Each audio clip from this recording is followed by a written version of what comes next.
So our culture is flourishing, but so is our environment. 72% of my country is under forest cover. Our constitution demands that a minimum of 60% of Bhutan's total land shall remain under forest cover for all time.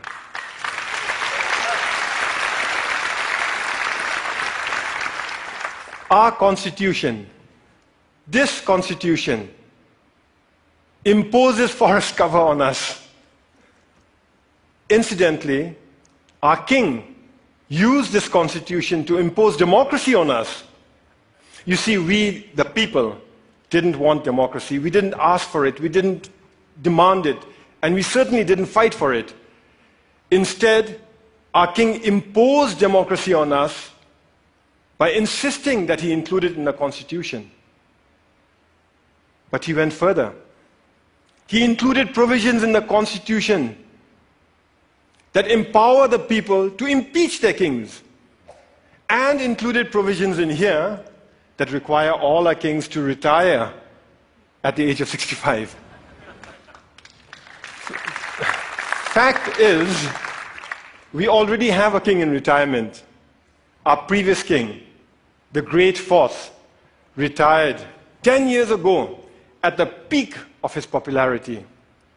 He was all of 51 years at that time. So as I was saying, 72% of our country is under forest cover. And all that forest is pristine. That's why we are one of the few remaining global biodiversity hotspots in the world. And that's why we are a carbon neutral country. In a world that is threatened with climate change, we are a carbon neutral country. Turns out it's a big deal. Of the 200 odd countries in the world today, it looks like we are the only one that's carbon neutral. Actually, that's not quite accurate. Bhutan is not carbon neutral. Bhutan is carbon negative. Our entire country generates 2.2 million tons of carbon dioxide. But our forests, they sequester more than 3 times that amount. So we are a net carbon sink for more than 4 million tons of carbon dioxide each year. But that's not all. We export most of the renewable electricity we generate from our fast-flowing rivers. So today, the clean energy that we export offsets about 6 million tons of carbon dioxide in our neighborhood. By 2020, we'll be exporting enough electricity to offset 17 million tons of carbon dioxide. And if we were to harness even half our hydropower potential, and that's exactly what we are working at, the clean, green energy that we export would offset something like 50 million tons of carbon dioxide a year. That is more CO2 than what the entire city of New York generates in 1 year. So inside our country, we are a net carbon sink. Outside, we are offsetting carbon. And this is important stuff. You see, the world is getting warmer. And climate change is a reality. Climate change is affecting my country. Our glaciers are melting, causing flash floods and landslides, which in turn are causing disaster and widespread destruction in our country. I was at that lake recently. It's stunning. That's how it looked 10 years ago. And that's how it looked 20 years ago. Just 20 years ago, that lake didn't exist. It was a solid glacier. A few years ago, a similar lake breached its dams and wreaked havoc in the valleys below. That destruction was caused by one glacial lake. We have 2,700 of them to contend with. The point is this: my country and my people have done nothing to contribute to global warming. But we are already bearing the brunt of its consequences. And for a small, poor country, one that is landlocked and mountainous, it is very difficult. But we are not going to sit on our hands doing nothing. We will fight climate change. That's why we have promised to remain carbon neutral. We first made this promise in 2009 during COP15 in Copenhagen. But nobody noticed. Governments were so busy arguing with one another and blaming each other for causing climate change that when a small country raised our hands and announced, we promise to remain carbon neutral for all time, nobody heard us. Nobody cared. Last December in Paris, at COP21, we reiterated our promise to remain carbon neutral for all time to come. This time we were heard. We were noticed and everybody cared. What was different in Paris was that governments came around together to accept the realities of climate change and were willing to come together and act together and work together. All countries, from the very small to the very large, committed to reduce their greenhouse gases emissions. The UN Framework Convention for Climate Change says that if these so-called intended commitments are kept, we'd be closer to containing global warming by 2 degrees Celsius. By the way, I've requested the TED organizers here to turn up the heat in here by 2 degrees. So if some of you are feeling warmer than usual, you know who to blame. It's crucial that all of us keep our commitments. As far as Bhutan is concerned, we will keep our promise to remain carbon neutral. Here are some of the ways we are doing it. We're providing free electricity to our rural farmers. The idea is that with free electricity, they will no longer have to use firewood to cook their food. We are investing in sustainable transport and subsidizing the purchase of electric vehicles. Similarly, we are subsidizing the cost of LED lights, and our entire government is trying to go paperless. We are cleaning up our entire country through Clean Bhutan, a national program, and we are planting trees throughout our country through Green Bhutan, another national program. But it is our protected areas that are at the core of our carbon neutral strategy. Our protected areas are our carbon sink. They are our lungs. Today, more than half our country is protected as national parks, nature reserves, and wildlife sanctuaries.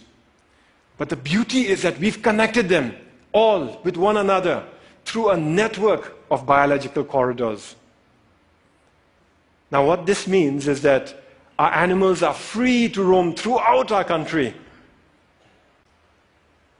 Take this tiger, for example. It was spotted at 250 meters above sea level in the hot subtropical jungles. 2 years later, that same tiger was spotted near 4,000 meters in our cold alpine mountains.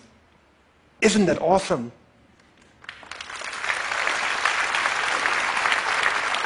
We must keep it that way. We must keep our parks awesome. So every year we set aside resources to prevent poaching, hunting, mining, and pollution in our parks, and resources to help communities who live in those parks manage their forests, adapt to climate change, and lead better lives while continuing to live in harmony with Mother Nature. But that is expensive. Over the next few years, our small economy won't have the resources to cover all the costs that are required to protect our environment. In fact, when we run the numbers, it looks like it'll take us at least 15 years before we can fully finance all our conservation efforts. But neither Bhutan nor the world can afford to spend 15 years going backwards. This is why His Majesty the King started Bhutan for Life. Bhutan for Life gives us the time we need. It gives us breathing room. It is essentially a funding mechanism to look after our parks to protect our parks till our government can take over on our own fully. The idea is to raise a transition fund from individual donors, corporations, and institutions. But the deal is closed only after predetermined conditions are met and all funds committed. So multi-party, single closing, an idea we borrowed from Wall Street. This means that individual donors can commit without having to worry that they'll be left supporting an underfunded plan. It's something like a Kickstarter project, only with a 15-year time horizon and millions of tons of carbon dioxide at stake. Once the deal is closed, we use the transition fund to protect our parks, giving our government time to increase our own funding gradually till the end of the 15-year period. After that, our government guarantees full funding forever. We're almost there. We expect to close later this year. Naturally, I'm pretty excited.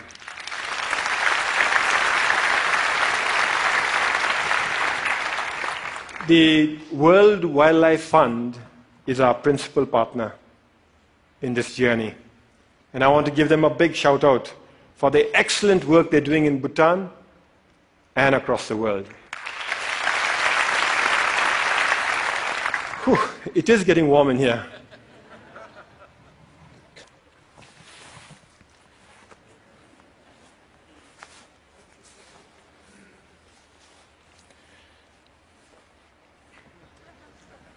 I thank you for listening to our story.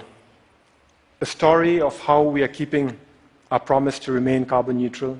A story of how we are keeping our country pristine for ourselves, our children, for your children, and for the world. But we are not here to tell stories, are we? We are here to dream together. So in closing, I'd like to share one more dream that I have. What if we could mobilize our leadership and our resources, our influence and our passion to replicate the Bhutan for Life idea to other countries so that they too can conserve their protected areas for all time? After all, there are many other countries who face the same issues that we face. They too have natural resources that can help win the world's fight for sustainability. Only they may not have the ability to invest in them now. So what if we set up Earth for Life, a global fund, to kickstart the Bhutan for Life throughout the world? I invite you to help me to carry this dream beyond the borders to all those who care about our planet's future. After all, we're here to dream together, to work together, to fight climate change together, to protect our planet together. Because the reality is, we are in it together. Some of us might dress differently, but we are in it together. Thank you very much. And Thank you. Thank you. Thank you. Thank you.